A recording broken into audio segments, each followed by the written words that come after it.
आदर्श की online class में आपका स्वागत है।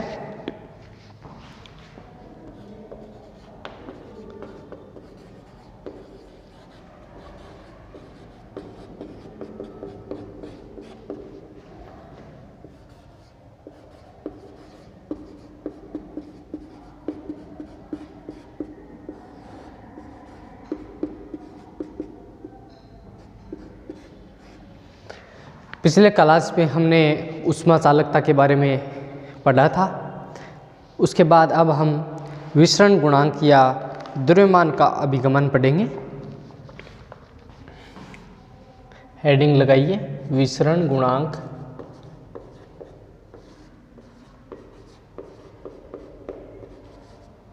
या द्रव्यमान का अभिगमन।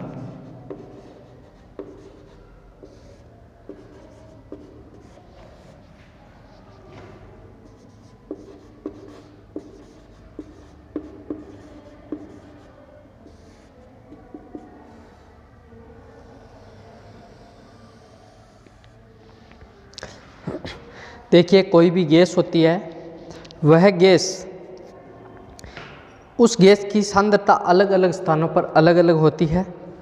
हम मान लेते हैं कि माना x डैश एक आधार सतह है। मैं ऐसे सतह बना रहा हूँ, ये x है, ये x डैश, ये एक आधार सतह है। और इस आधार सतह से ऊपर तीन सतह मैं बना रहा हूँ p, q, r, जिनकी ऊंचाई है z माइनस लेमडा। यह सतह है P, इसकी ऊंचाई है z माइनस लेमडा। यह सतह है Q सतह की आधार से यहाँ से ऊंचाई है लेमडा।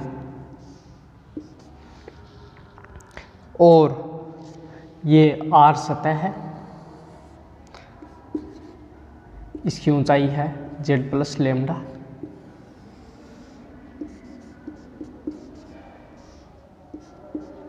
x डैश एक आधार सतह है।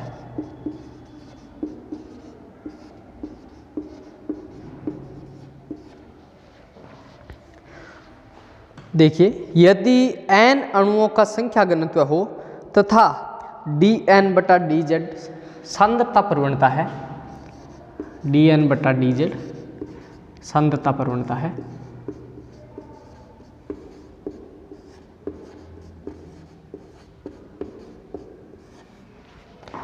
तो इन सतहों पर अणुओं का संख्या घनत्व होगा, यहां पर संख्या घनत्व होगा n माइनस लेमडा dn बटा dz। यहां पर संख्या घनत्व n, यहां पर होगा n plus lambda dn upon dz। चूंकि गैस की अलग अलग सतहों की सांद्रता अलग अलग है, अतः उच्च सांद्रता से निम्न सांद्रता की ओर अणुओं का अभिगमन होगा। अणुओं का अभिगमन या अणुओं का प्रवाह है, कौन सी दिशा में होगा? उच्च सांद्रता से निम्न सांद्रता में।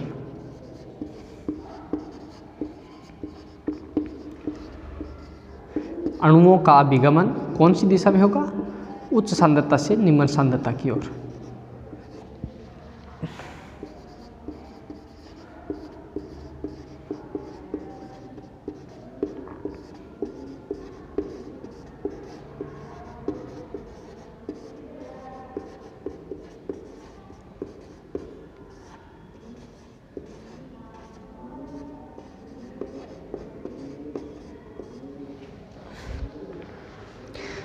और इस प्रकार सांद्रता का उच्च से निम्न की ओर प्रवाह होना ही विसरण कहलाता है। हम जानते हैं गैस के अणु दिए गए निर्देश तंत्र में सभी संभव दिशाओं में सभी संभव वेगों से गति करते हैं, अतः एक दिशा विशेष में गतिशील अणुओं की संख्या कुल संख्या की 1/6 होगी। हमने पहले भी चर्चा की, 6 दिशाओं में गैस का स्वतंत्र अनुगमन कर सकता है, plus x minus x, plus y minus y, plus z और माइनस z। अतः इकाई क्षेत्रफल में 1 सेकंड में r से q सतह की ओर गतिशील अणुओं की संख्या होगी। अतः इकाई क्षेत्रफल में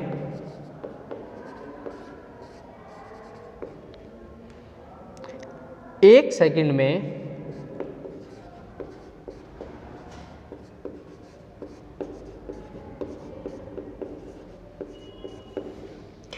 R से Q सतह की ओर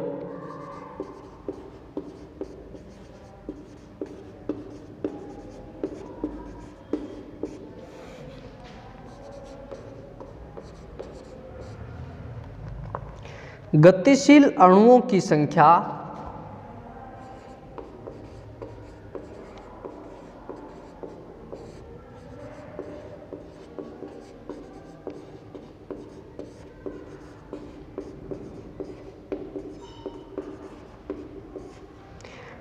C/6 bracket n plus lambda dn/dz होगी।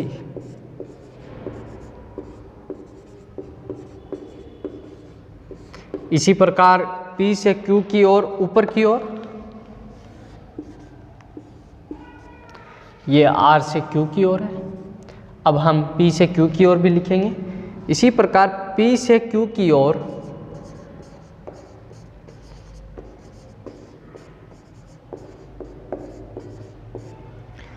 ऊपर की ओर प्रति सेकेंड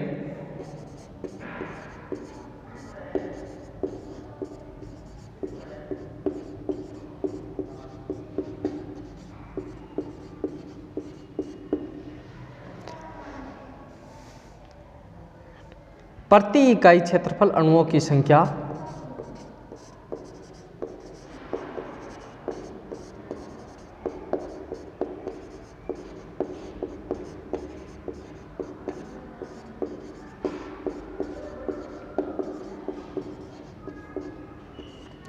कितनी होगी? C/6 माइनस लगा दीजिए यहाँ पे।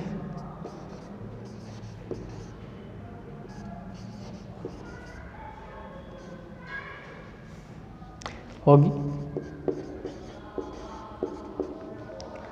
अतः Q पर कौन सी परत पर? Q पर नीचे की ओर इकाई क्षेत्रफल में 1 सेकंड में गतिशील अणुओं की संख्या, इसमें से ये घटा देंगे। अतः सतह Q पर नीचे की ओर इकाई क्षेत्रफल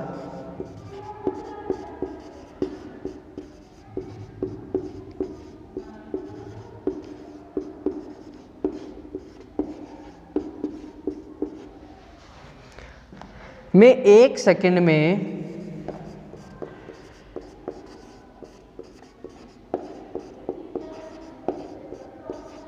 गतिशील अणुओं की संख्या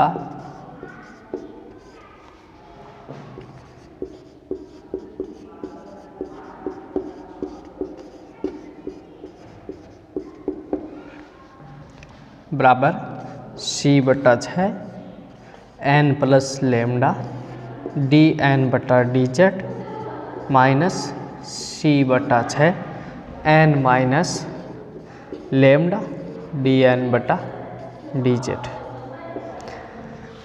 सरल करेंगे 1/3 C लेमडा dn/dz समीकरण नंबर 1। यहाँ पर C क्या है? वर्ग मध्य मूल वेग है। विसरण के सिद्धांत से हम जानते हैं कि इकाई क्षेत्रफल में 1 सेकंड में अभिगमित द्रव्यमान घनत्व वेग प्रवणता के समानुपाती होता है।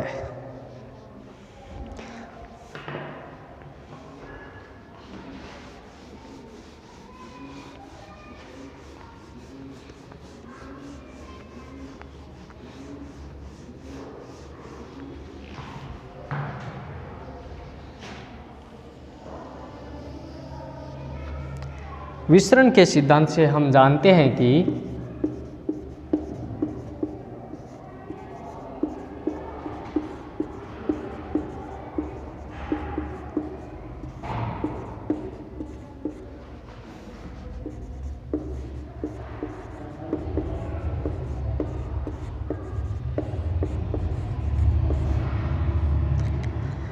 इकाई क्षेत्रफल में 1 सेकंड में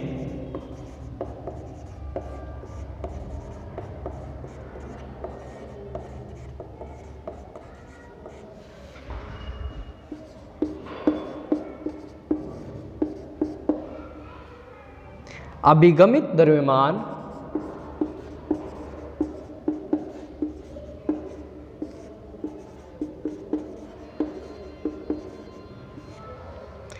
द्रव्यमान घनत्व प्रवणता के समानुपाती होता है।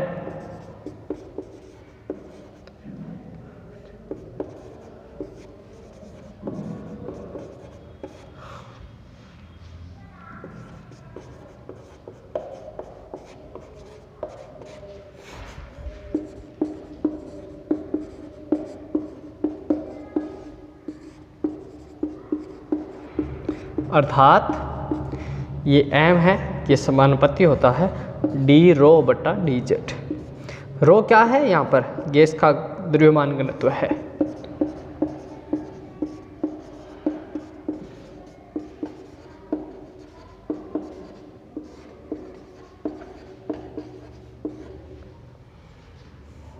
हम इसे इस प्रकार भी लिख सकते हैं, m बराबर डी रो बटा डी जेड। इसे हम इक्वेशन नंबर 2 दे देते हैं। यहाँ पर d क्या है? समानुपाती नियतांक है जिसे विसरण गुणांक कहते हैं।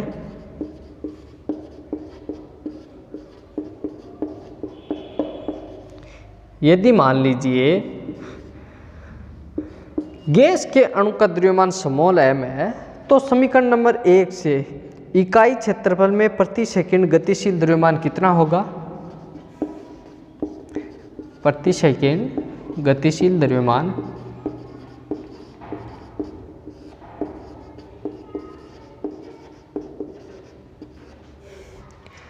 m डैश मान लेते हैं 1/3 v/3 m c lambda dn upon dz।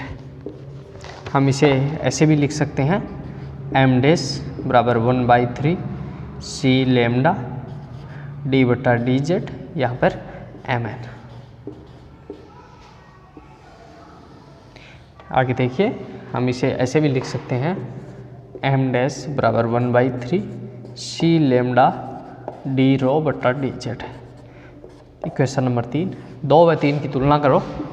2 और 3 की तुलना से 2 व 3 की तुलना से 2 व 3 से क्या हमारे पास आ जाएगा? d बराबर 1/3 c लेमडा। यही विसरण गुणांक के लिए आवश्यक सूत्र है।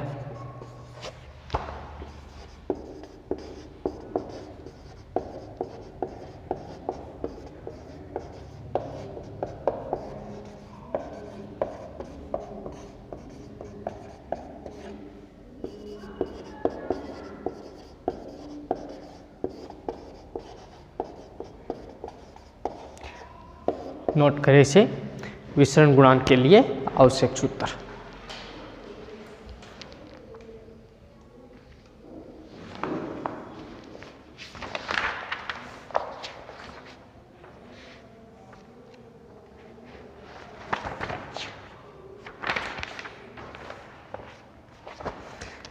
आगे देखिए, अगला टॉपिक है हमारा पुनर्निवेशी शीतलन।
अगले हेडिंग लगाइए, पुनर्निवेशी शीतलन।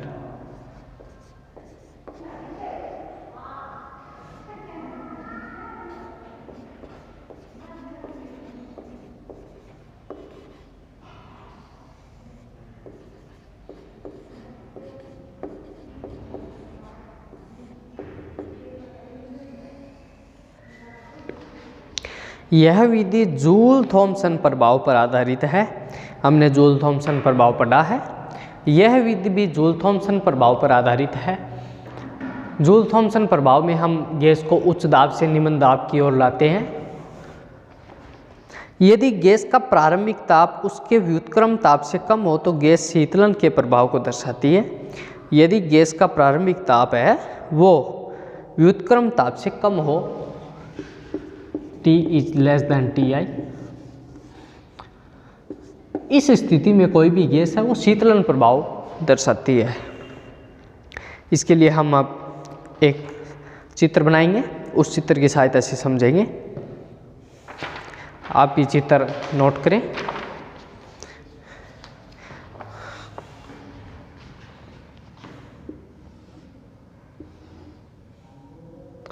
ये पिस्टन है, इस पिस्टन का नाम है P1।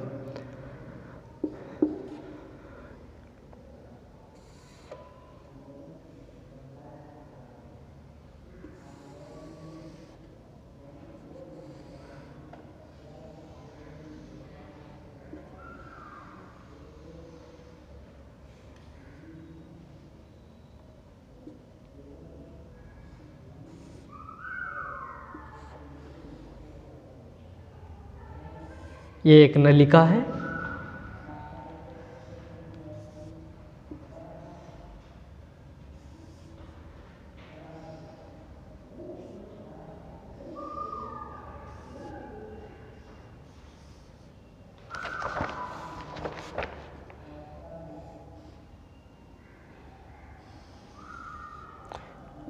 इस प्रकार ये नलिका ऐसे मुड़ के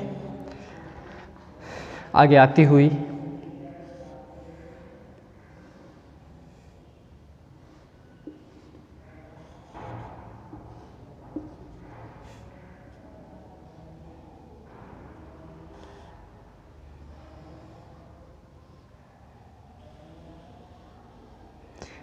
ये पुनः आगे नलिका का रूप है ऐसे।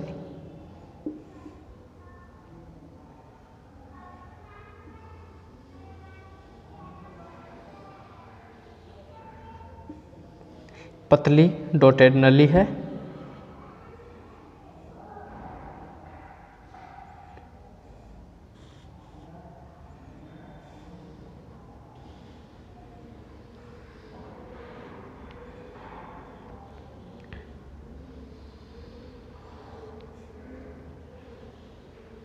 लंबी दूरी से जाती हुई ये नलिका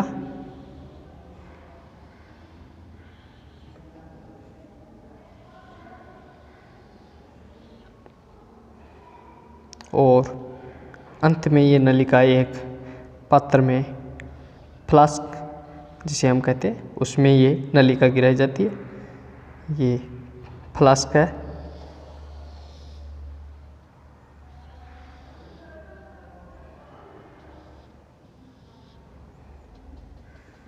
इस फ्लास्क का नाम हम दे देते हैं F, ये N है और ये C2 और इसका नाम है W1, ये है W2।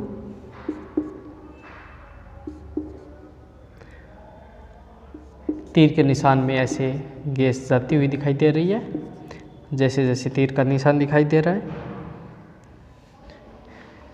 ये पात्र S है।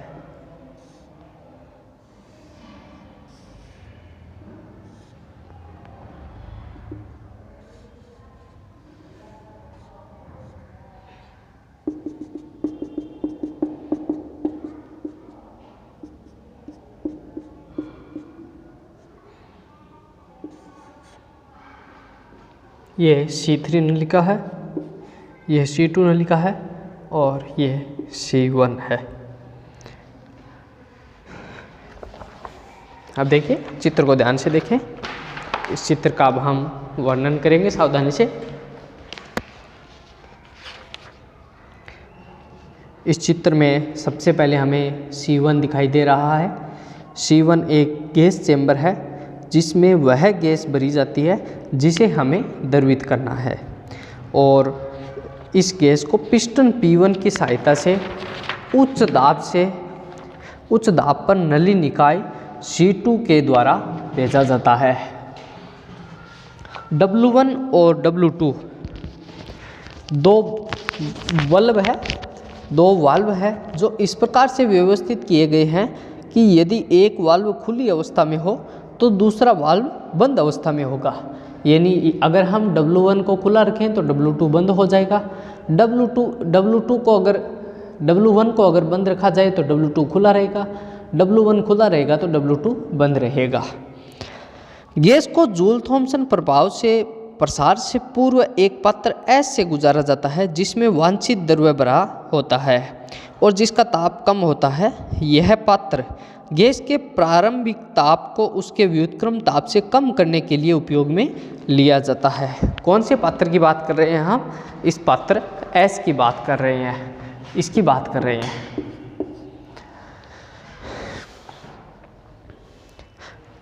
अब गैस को नोजल N पर जूल थॉम्सन प्रसार होता है। यह है N नोजल, जिससे इसके ताप में कमी आती है। गैस का कुछ भाग द्रवीकृत हो जाता है जिसे फ्लास्क F में इकट्ठा किया जाता है। ये गैस का कुछ भाग द्रवित हो जाता है, वह द्रवित भाग है। और शेष गैस को विनियमक द्वारा C3 द्वारा पुनः गैस निकाय C1 में भेजा जाता है, C3 द्वारा।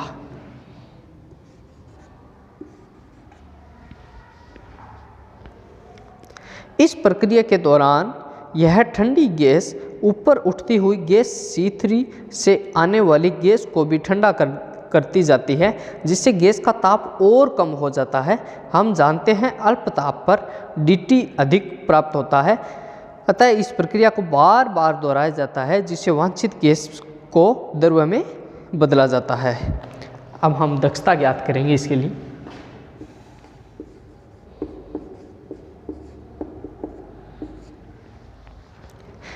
देखिए, मान लीजिए प्रसार से पूर्व इकाई द्रव्यमान की गैस की एंथैल्पी HI है।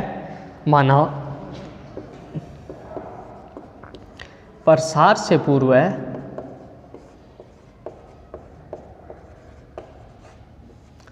इकाई द्रव्यमान की गैस की एंथैल्पी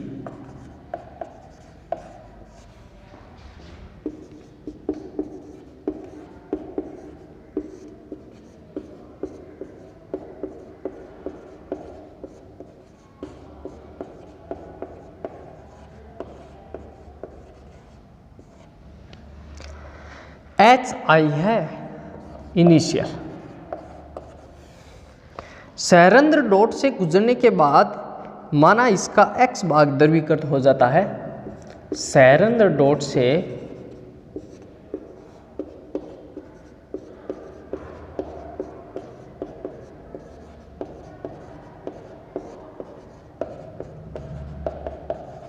गुजरने के बाद माना इसका X भाग द्रवीकृत हो जाता है।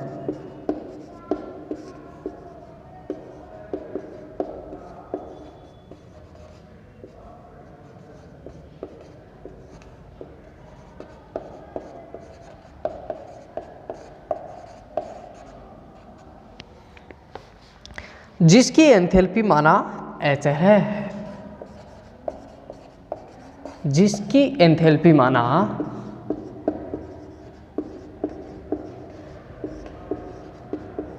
HL है। L यानी लिक्विड द्रवीकृत की, तथा शेष भाग 1 - X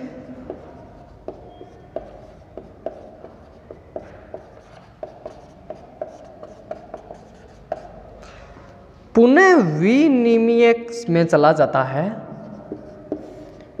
पुनः विनिमयक में चला जाता है।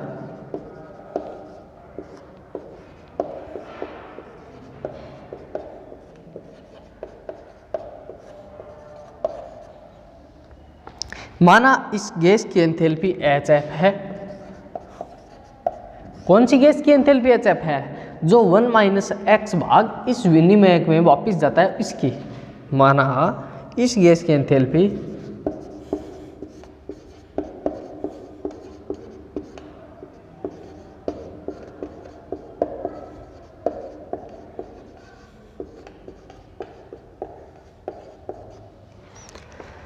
चूंकि प्रक्रम ऊष्मारोधी है, चूंकि प्रक्रम ऊष्मारोधी है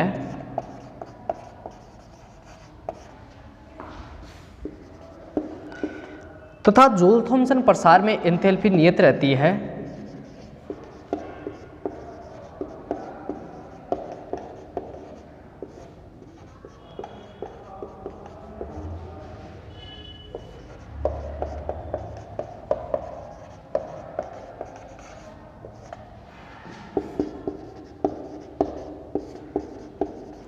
एंथैल्पी नियत रहती है, यानी एच आई प्रसरण से पूर्व एंथैल्पी, एक्स भाग है उसकी एंथैल्पी एच एल है, 1 माइनस एक्स भाग है उसकी एंथैल्पी एच एफ है, ये बराबर होगा, एंथैल्पी नियत होगी।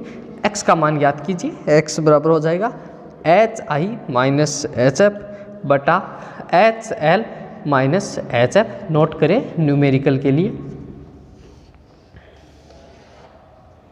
H I minus H F बटा H L minus H F. यहाँ एक्स ही क्षमता है, अतः यही दक्षता का सूत्र है, यही दक्षता का सूत्र है।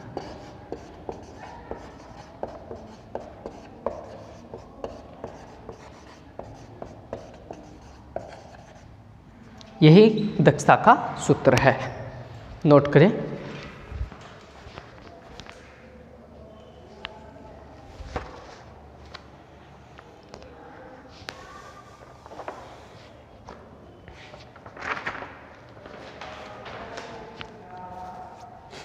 सबसे पहले देखिए पुनर्निवेशी शीतलन है, यह जूल थॉमसन प्रभाव पर आधारित है।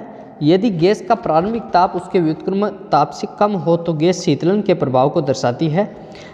हमें जो चित्र ब्लैक बोर्ड पे दिखाई दे रहा है उसमें C1 एक गैस चेंबर है जिसमें वह गैस भरी होती है जिसे द्रवित करना है, और इस गैस को पिस्टन P1 की सहायता से उच्च दाब से निम्न दाब पर नली निकाय C2 के द्वारा भेजा जाता है। W1 व W2 दो वोल्व है जो इस प्रकार से व्यवस्थित किए गए हैं कि यदि एक वोल्व खुली अवस्था में हो तो दूसरा वोल्व बंद अवस्था में होगा। गैस को जूल थॉमसन प्रसार से पूर्व एक पात्र S से गुजारा जाता है जिसमें वांछित द्रव्य भरा होता है जिसका ताप कम होता है। यह पात्र गैस के प्रारंभिक ताप को उसके व्युत्क्रम ताप से कम करने के लिए उपयोग में लिया जाता है। अब गैस को नोजल N पर जूल थॉमसन प्रसार होता है जिसे उसके ताप में कमी आती है। गैस का कुछ भाग द्रवीकृत हो जाता है जिसे फ्लास्क F में इकट्ठा कर लिया जाता है। शेष गैस को विनिमयक C3 द्वारा पुनः गैस निकाय C1 में भेज दिया जाता है। इस प्रक्रिया के दौरान यह ठंडी गैस ऊपर उठती हुई गैस C2 से आने वाली गैस को भी ठंडा करती जाती है जिससे गैस का ताप और कम हो जाता है। हम जानते हैं अल्प ताप पर dt अधिक प्राप्त होता है, अतः इस प्रक्रिया को बार बार दोहराया जाता है जिससे वांछित गैस को द्रव में बदला जाता है। अब इसकी दक्षता के लिए हम व्यंजक स्थापित करेंगे। माना प्रसार से पूर्व इकाई द्रव्यमान की गैस की एंथैल्पी HI है, इनिशियल यानी प्रारंभिक है। सैद्धांतिक डॉट से गुजरने के बाद माना इसका X भाग द्रवीकृत हो जाता है जिसकी एंथैल्पी HL है, L यानी लिक्विड, तथा शेष भाग 1 माइनस एक्स पुनः विनिमयक में चला जाता है। माना इस गैस की एंथैल्पी HF है। चूंकि प्रक्रम ऊष्मारोधी है तथा जूल थॉमसन प्रसार में एंथैल्पी नियत रहती है, अतः HI का मान किसके बराबर होगा, XHL plus 1 minus x HF के, तो X का मान हमें प्राप्त होगा HI माइनस HF बटा HL माइनस HF। यहाँ पर X है ना वह क्षमता है और यही दक्षता का सूत्र है।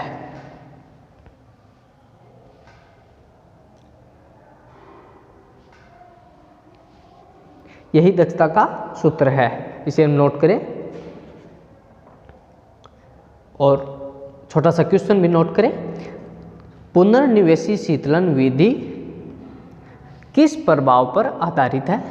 इसका उत्तर नोट करें, जूल थॉमसन प्रभाव पर पुनर्निवेशी शीतलन विधि आधारित है। इसके बाद हम अगला टॉपिक अगले क्लास में पढ़ेंगे। सभी विद्यार्थियों को बहुत बहुत धन्यवाद।